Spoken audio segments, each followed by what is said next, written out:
Assalamualaikum warahmatullahi wabarakatuh. Perkenalkan, nama saya Teraja Muda Alfariji. Di sini saya ingin mempresentasikan UAS, yaitu di mata kuliah Rekayasa Perangkat Lunak dan kelas IF 603 ya, yang dimana Prodi Informatika PJJ S1 dengan dosen pengampu Bu Cia Ramaduna Hassolten S.com.M.com ya. Mungkin untuk soalnya menganalisis gambar ya, menganalisis gambar. Ini saya sudah buat untuk ininya ya, untuk PPT-nya. Kita lanjut ke slide berikutnya, yang dimana komponen sistem pendukung pelanggan ya. Yang dimana sistem pendukung pelanggan itu seperti mesin kerja lengkap yang terdiri dari beberapa bagian, yang dimana ada input, yaitu data atau permintaan yang masuk dari pelanggan, dan hardware, komputer, server, printer, dan alat fisiknya begitu. Dan juga software, yaitu program yang dipakai untuk memproses data. People itu adalah orang-orang ya, orang-orang yang mengoperasikan sistem. Dan juga ada data informasi yang disimpan untuk digunakan. Dan prosedur, yang dimana aturan atau langkah-langkah yang harus diikuti. Dan yang terakhir itu output, itu hasil seperti laporan atau jawaban yang untuk pelanggan ya.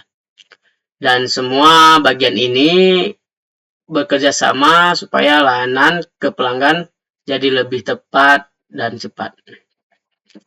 Oke, seperti ini untuk gambarnya, yang dimana juga slide berikutnya itu batas sistem dan otomatisasi.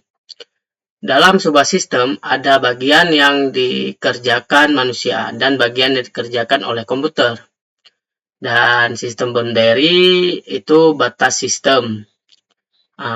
Itu menandai mana yang termasuk sistem dan mana yang lingkungan di luar begitu. Dan juga manual parts itu tugas yang dilakukan oleh manusia. Dan juga ada di sini automation boundary, yang dimana batas yang memisahkan kerja manusia dengan kerja komputer. Ada juga automate part, itu bagian yang dijalankan otomatis oleh komputer gitu. Dan tujuannya supaya jelas siapa yang mengerjakan apa begitu, dan proses jadi lebih efisien karena tugas bisa dibagi sesuai kemampuan manusia dan komputer ya gitu. Kita lanjut ke slide berikutnya, yang dimana simbol-simbol activity diagram, yang dimana ada Swan Lane, yang dimana itu membagi proses berdasarkan siapa yang melakukan. Contoh manajer gitu. Mungkin ini contoh manajer. Dan juga ada starting activity, yang dimana titik mulai proses lingkaran hitam. Terus dia masuk ke activity ya, langkah-langkah yang dilakukan oleh contoh. Contohnya review financial atau prepaid report. Dan juga ada transition arrow atau panah yang menunjukkan urutan langkah. Dan juga decision activity itu tempat pengambilan keputusan, ada pilihan ya atau tidak. Dan ini ada synchronization bar, itu membagi alur ke beberapa aktivitas begitu. Dan juga di sini transition bar atau join, itu ada split ada join ya. Ada split ada join, itu menggabungkan kembali aktivitas paralel.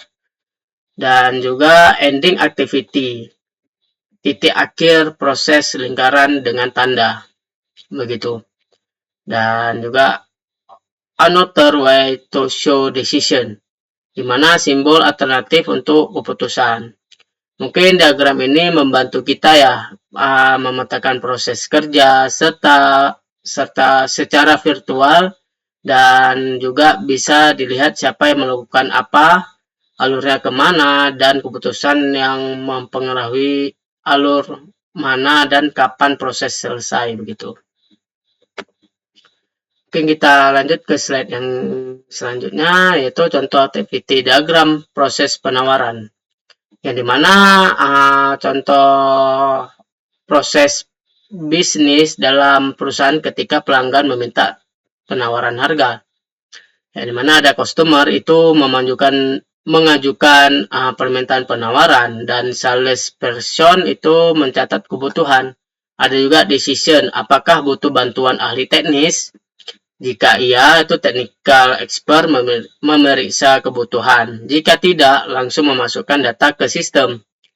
Dan juga sistem itu menghitung penawaran. Ini juga customer itu meninjau hasil penawaran, bisa meminta perubahan atau setuju untuk penawaran gitu ya. Untuk pesan gitu. Mungkin diagram ini juga memahami alur kerja antar bagian agar proses lebih tertata dan efisien. Nah, mungkin terima kasih. Apabila saya ada yang salah, saya mohon maaf. Saya Tiraja Muda Alfarizi. Wassalamualaikum warahmatullahi wabarakatuh.